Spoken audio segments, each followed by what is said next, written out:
தேவனை கடந்து செல்லுகிற இயேசுவை நிறுத்தக்கூடியதுதான் எது? பலர் சொல்லுகிறது, ஆண்டவர் என்னை விட்டு கடந்து போகிறார், ஆண்டவர் என்னை விட்டு தூரம் போயிட்டார், ஆண்டவர் நான் எவ்வளவு பேசினாலும் என் சத்தத்துக்கு செவி கொடுக்க மாட்டார் என்று பலர் சொல்வது உண்டு. அப்படியானால் தேவனை கவருகிற காரியம் எது? தேவனை நிறுத்துகிற காரியம் எது? What will stop God to give his attention over you? உன் மேலே தம்முடைய கவனத்தை செலுத்த நாம் என்ன செய்ய வேண்டும்?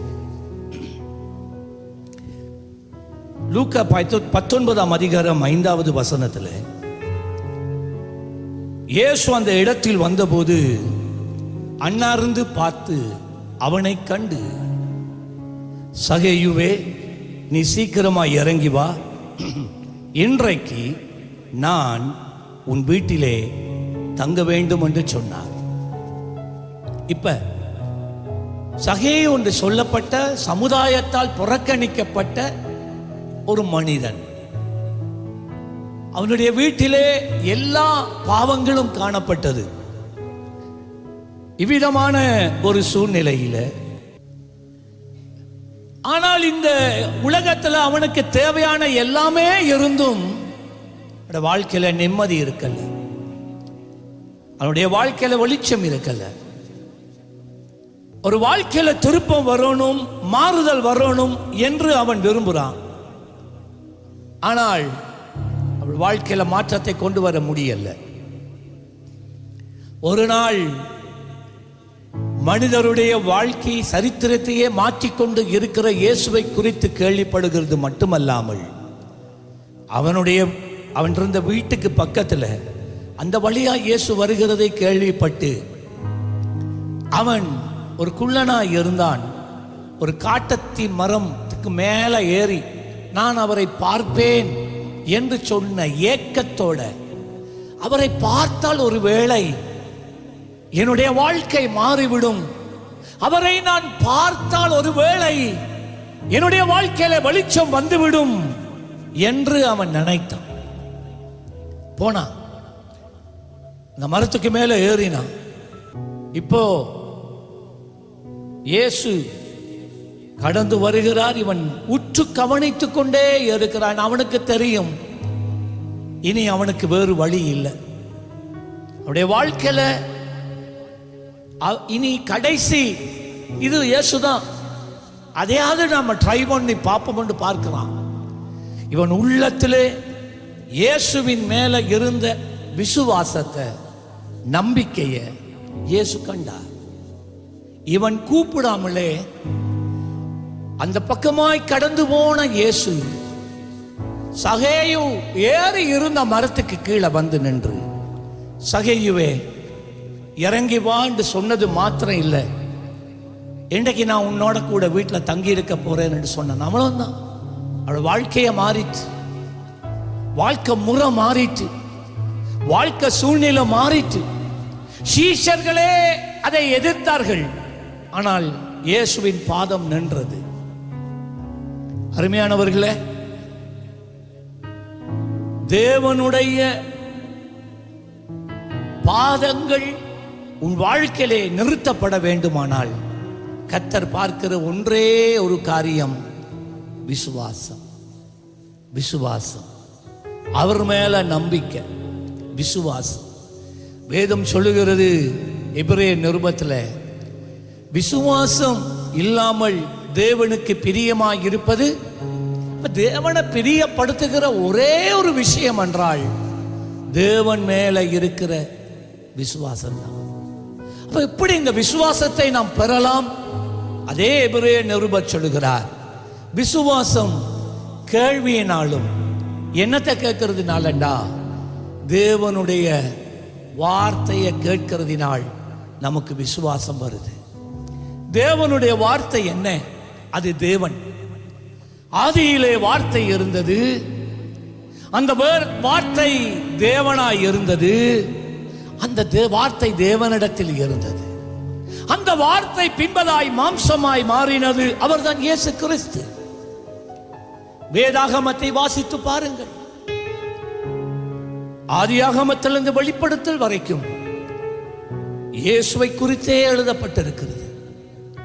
அதை வாசிக்கிறவன் இயேசுவை அறிய பண்ணுகிறது. தேவன் தம் தீர்க்கதரிசிகளுக்கூடாக, நியாயாதிபதிகளுக்கூடாக அவர் பேசினதை அவர் எழுத்து வடிவில் எழுதி நம் கையிலே கொடுத்திருக்கிறது தான் வேதாகமம். அந்த வார்த்தைகளுக்கூடாக தேவன் நம்மோடு பேசுகிறார். தேவன் உன்னோடு பேசுகிறார். அப்ப இந்த வசனத்தை நாம் வாசிக்கும் போது, வசனத்தை நாம் கேட்கும் போது, வசனத்தை நாம் கவனிக்கும் போது நாம் தேவனுடைய சத்தத்தை கேட்கிறோம். நாம் தேவனை உற்று கவனிக்கிறோம். நான் தேவனுக்கு எங்களோட வாழ்க்கையில் இடம் கொடுக்கிறோம். அவர் மேல விசுவாசம் நமக்குள்ள வளருது. அந்த விசுவாசத்தை கர்த்தர் பார்க்கிறார். ஆமென் சொல்லுங்களேன். ஹல்லேலூயா. வேறு எதையும் கர்த்தர் பார்க்கிறது இல்லை. இந்த சபையில் நீங்க எத்தனை வருஷம் இருக்கிறீங்க, நீங்க எவ்வளவு செபிக்கிறீங்க, நீங்க எப்படி ஆராதிக்கிறீங்க, இது எதையுமே அவர் பார்க்கிறது இல்லை. தேவன் ஒரு மனிதனிடத்திலே பார்க்கிறது ஒரே ஒரு காரியம்தான், விசுவாசம். அந்த விசுவாசம் இருந்தால், அந்த விசுவாசத்தை அவர் கண்டால், நீ கூப்பிடுகிற எல்லா வேளையிலும் அவர் உன்னிடத்திலே வந்து நிற்பார். அவர் சரண்டர் ஆயிருவார். ஆமென் சொல்லுங்களேன். ஹல்லேலூயா. ஆகவே தான் பிசாசு என்ன செய்றான்டா, இந்த முக்கியமான தேவனோடு ஒரு விசுவாசியை இணைக்கிற இந்த விசுவாசத்தை திருடும்படிக்காக அவன் செயல்படுகிறான். தேவன் மேல சந்தேகத்தை கொண்டு வந்து தேவன் மேல அவிசுவாசத்தை நம்ம இருதயங்களிலே போடுகிறான். அதான் இயேசுவாமி சொன்னார், கடைசி நாட்களிலே சபையை பார்த்து சொல்றார், கடைசி நாட்களிலே நான் விசுவாசத்தை காண்பேனோ. அஞ்ஞானிகளிடத்தில் விசுவாசத்தை ஆண்டவர் எதிர்பார்க்கல. தேவன் விசுவாசத்தை தம் ஜனத்தின் மத்தியிலே தான் எதிர்பார்க்கிறார். அதான் அவருடைய உள்ள ஏங்கிற்று. கடைசி நாட்கள்ல நாங்கள் நின்று கொண்டு இருக்கிறோம். இயேசு சீக்கிரம் வருகிறார். எப்பொழுதும் ரகசிய வருகை நடக்க முடியும். கடைசி நிமிஷத்துல நிற்கிறோம். ஆனால் ஆண்டவருடைய உள்ள ஏங்குது, கடைசி காலங்களிலே நான் விசுவாசத்தை காண்பேன். யோசுவா என்று சொல்லப்பட்ட ஒரு மனிதன் ஒரு நாள் இஸ்ரவேல் ஜனங்களை வாக்குத்தத்தம் பண்ணப்பட்ட பாலும் தேனும் ஓடுகிற தேசம் கானானுக்குள்ள நடத்தி கொண்டு போற நேரம் அநேக யுத்தங்களை பண்ண வேண்டி இருந்தது. யோசுவா 10ஆம் அதிகாரம் 12ஆம் அதிகாரம் 12, 13 வசனங்களை நீங்க பார்த்தா, எமோரியர் என்று சொல்லப்பட்ட ஒரு கூட்டத்தார், ஒரு சந்ததி இருந்து தேவ ஜனங்களுக்கு விரோதமாக யுத்தம் பண்ணி கொண்டு இருந்தாங்க. இஸ்ரவேல் ஜனங்கள் ஜெயித்து கொண்டு இருந்தார்கள். ஆனாலும் இருட்டுப்பட தொடங்கிட்டு, வெளிச்சமா சூரியன் அஸ்தமிக்க ஆரம்பிக்கிறது. அப்பொழுது யோசுவா உள்ளத்துல யோசிக்கிறான், ஐயோ இருட்டு வந்தா, இருட்டு பட்டுட்டா சத்துரு ஓடி ஒளிச்சிடுவான். நாம இந்த யுத்தத்தை ஜெயிக்க முடியாது, சத்துருக்களை அழிக்க முடியாது. என்ன செய்வோம்? வேதம் சொல்லுகிறது, யோசுவா கர்த்தரை நோக்கி பேசி, சொல்லுங்க, யோசுவா ஆண்டவரோட பேசினான். அல்லேலூயா சொல்லுங்களேன். அவன் கர்த்தரோட பேசுறானா. உங்களுக்குள்ள எந்த அளவுக்கு விசுவாசம் இருக்கோ அந்த மாதிரி தான் நீங்க ஆண்டவரோட பேசுவீங்க. யோசுவாவுக்குள்ள இருந்த விசுவாசம் பெருசு. எந்த அளவுக்கு தெரியுமா? இந்த இருட்டு வராம நாங்க இந்த பகுதியை நாங்க பாதுகாக்கிறேன்னா சூரியன் அப்படியே நிக்கணும். அல்லேலூயா சொல்லுங்களேன். சரித்திரத்துல யாருமே சூரியனை நிப்பாட்டினது கிடையாது. இவன் ஆண்டவர்கிட்ட போய் சொல்றான், பேசுறான், ஆண்டவரே வெளிச்சம் வேணும், யுத்தம் பண்றதுக்கு இருட்டு வந்துடக்கூடாது, குறைஞ்சது ஒரு 8 மணித்தியால வெளிச்சம் வேணும், இன்னும் வேணும். ஆகவே எனக்கு ஒரு ஐடியா வருது ஆண்டவரே. ஆண்டவரோட பேசுறான். ஆண்டவர் சொல்றார், என்ன ஐடியா உனக்கு? இல்ல சின்ன சின்ன ஐடியா. என்ன ஐடியா? இல்ல உங்களால செய்யக்கூடாத அதிசயம் ஒன்று இல்லைன்னு எனக்கு தெரியும். உம்முடைய நாமத்தில் நான் விசுவாசம் வச்சிருக்கிறபடினால உங்களுடைய நாமத்தில் நான் பேசினா அது நடக்கும் என்று அறிந்திருக்கிறேன். ஆமா, ஆண்டவர் சொன்னார். ஆமா, வெரி குட் வெரி குட். தெரியுமா ஆண்டவரே, எந்த விசுவாசம் எந்த அளவுக்கு வளர்ந்திருக்கு ஆண்டவர் சொன்னா சொல்ல. இந்த சூரியன் மறையாத படிக்கு, அஸ்தமிக்காத படிக்கு, அதை அப்படியே எனக்கு தேவையான நேரம் வரைக்கும், நான் சொல்லும் வரைக்கும் இந்த சூரிய மறையிறல்ல, அது அப்படியே இருக்கணும். ஆண்டவர் சொன்னா சொல்லி பாரு. மேகங்களுக்கு ஒரே ஆச்சரியம், வானங்களுக்கு ஒரே ஆச்சரியம், வான மண்டலத்தில் இருக்கிற எல்லா கோள்களுக்குள்ளே ஒரு ஆச்சரியம். இவன் என்ன செய்ய போறானோ? அவன் எழுந்தான், சூரியனை பார்த்தான். சூரியனே, நீ அந்த இடத்துல இருந்து நான் சொல்லும் வரைக்கும் நீ அசைவதில்லை. நல்ல கையை தட்டி ஹல்லேலூயா. விசுவாசத்தினால் நீதிமான், அப்படிதான் அவனுக்கு பழைக்க தெரியும். அவன் சொன்னானா, ஆண்டவர் ஆமோதிச்சாரா? சூரியன் அவன் திரும்பி சொல்லும் வரைக்கும் அதே இடத்துல இன்னொரு பகல் முழுவதும் குறைஞ்சதொரு 8 மணித்தியாலங்கள் யுத்தம் பண்ணி முடிஞ்சு ஜெயத்தை பெறும் வரைக்கும் அந்த சூரியன் அசையாதபடி அந்த சராசரத்தை தன்னுடைய கட்டுப்பாட்டுக்குள்ளே விசுவாசத்திலே கொண்டு வந்து பேசினவன் தான் இந்த யோசுவா. நல்ல கையை தட்டி ஹல்லேலூயா. ஆண்டவரே திரும்பி பார்க்க பண்ணிச்சியோடோ. இவ்வளவு விசுவாசமா? அவன் மேல கர்த்தர் பிரியமாய் இருக்கிறார். விசுவாசம் உலகத்தை ஜெயிக்கிற ஜெயம் என்று வேதம் சொல்லுது. விசுவாசமே உலகத்தை ஜெயிக்கிற ஜெயம். இந்த உலகத்தில் உங்களுக்கு உபத்திரவம் உண்டு. இந்த உலகம் உங்களை நெருக்கும். இந்த உலகம் உங்களை தரித்திரனாக்க பார்க்கும். இந்த உலகம் உங்களை திருடும். இந்த உலகம் உங்களை அழிக்க பார்க்கும். பட் ஒரு காரியத்தை மறக்க வேண்டாம். உலகத்தில் இருக்கிறவனை பார்க்கிலும், சொல்லுங்க என்னவா, என்னோடு இருக்கிறவர். நல்ல கையை தட்டி எல்லாம் ஆர்ப்பரிக்கணும். ஹல்லேலூயா. அவர் இருந்தா உங்களுக்குள்ள விசுவாசம் அதிகமாக இருக்குன்னு அர்த்தம். ஆமென் சொல்லுங்களேன். ஆகவே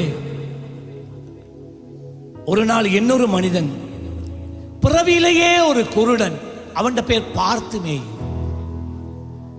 பிறவியிலேயே குருடன் என்றபடினால் அவன் கண்களே இல்லை, நோ ஐபால்ஸ். ஒரு நாள் கேள்விப்பட்டா இந்த இயேசு வாராராம், குருடர்களுக்கு பார்வை கொடுக்கிற இயேசு வாராராம். இன்றைக்கு அவன் சொன்னா, நான் எப்படினாலும் கத்தி அவருடைய கவனத்தை ஈர்த்து இன்றைக்கு நான் அவரிடத்துல இருந்த ஒரு அற்புதத்தை பெறாம இந்த இடத்தை விட்டு காலி பண்ண நான் விட மாட்டேன். போய் உட்கார்ந்து கொண்டான். சத்தம் கூடி கூடி வருது. இப்ப அவன் கத்த ஆரம்பித்தான். சும்மா இயேசுவே என்று சொல்லல, அவன் சொன்னான், தாவீதின் குமாரனே என் மேலே இறங்கும். எல்லாரும் சொல்லுங்க. அது சொல்லல, யோசேப்பின் குமாரனே, மரியாளின் குமாரனே, நாசரேத்தூர்ல பிறந்த குமாரனே, பெத்லகேமில் பிறந்த குமாரனே, அப்படி சொல்லல. அவன் சொன்னான், தாவீதின் குமாரனே.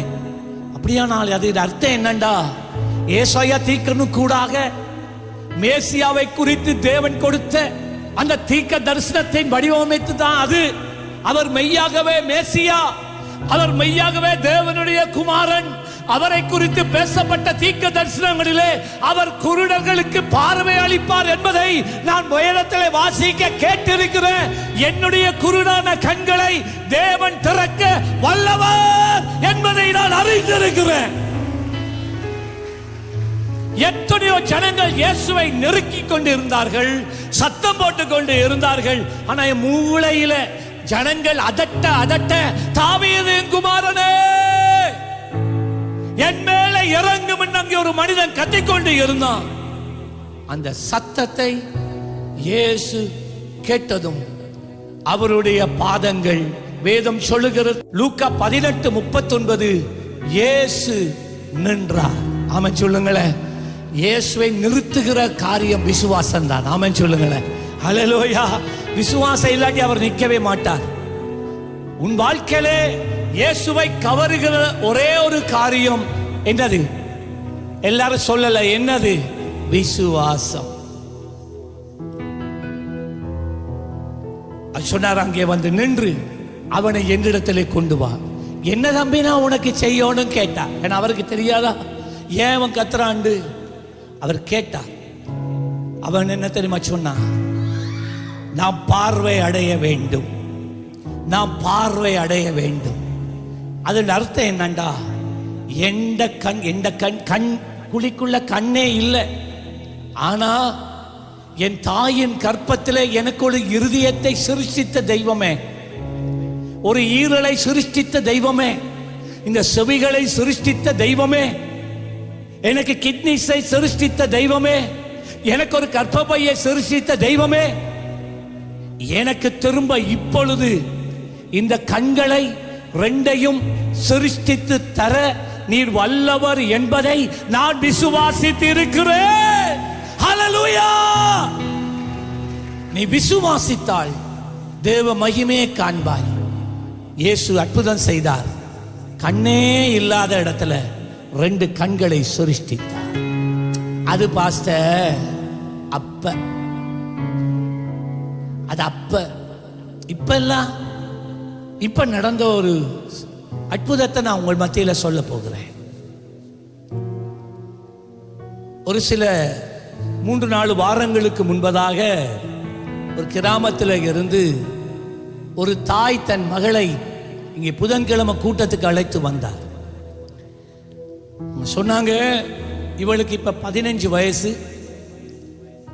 அவள் பிறந்ததுல இருந்து அவளுடைய இருதயத்துல 2 துவாரங்கள், 2 ஹோல் இன் த ஹார்ட். அவள் 4 வயதா இருக்கும் போதுதான் அதை வைத்தியர்களே கண்டுபிடித்தார்கள். கடைசியாக இங்கே அவர்கள் வருவதற்கு 3 வாரங்களுக்கு முன்னே வருவதற்கு 9 நாட்களுக்கு முன்பதாக வைத்தியர் அவர்களை அழைத்து சொன்னார், இவள் வளர்ந்துட்டாள், ஆகவே இவளுடைய இருதயத்தில் ஒரு சத்திர சிகிச்சை செய்து அந்த துவாரத்தை நாங்கள் மூட வேண்டும் என்று வைத்தியர்கள் ரிப்போர்ட் கொடுத்திருக்கிறாங்க. அந்த அம்மா இந்த புள்ள ஆண்டவராய் இயேசு செய்த அற்புதங்களை குறித்து கேள்விப்பட்டு இங்கே வந்தார்கள். ஒரு புதன்கிழமை இங்கே வந்து அவர்களுக்காக ஜெபிக்கப்பட்டது. ஜெபித்து அடுத்த நாள் அந்த அம்மா அந்த மகளை கூட்டிக் கொண்டு திரும்ப அந்த வைத்தியர் இடத்துல போய், இப்போ இருக்கா இருதயத்தை சோதிச்சு பாருங்க டாக்டர் என்று சொல்லி இருக்கிறார். அந்த டாக்டர் சோதித்து பார்த்து எக்ஸ்ரே எல்லாம் எடுத்து பார்த்து என்ன தெரியுமா முடிவு? என்ன செய்தீங்க? என்ன இந்த பிள்ளைக்கு நடந்தது? ஓட்டைய காணோமே. இந்நாட்கள்ல நடக்கிற 1000 அற்புதங்கள்ல ஒன்றையா இது? நம் தெய்வம் ஜீவன் உள்ளவர். ஆமென் சொல்லுங்களேன். நம்முடைய தெய்வம் இன்றும் அற்புதம் செய்கிறவர்.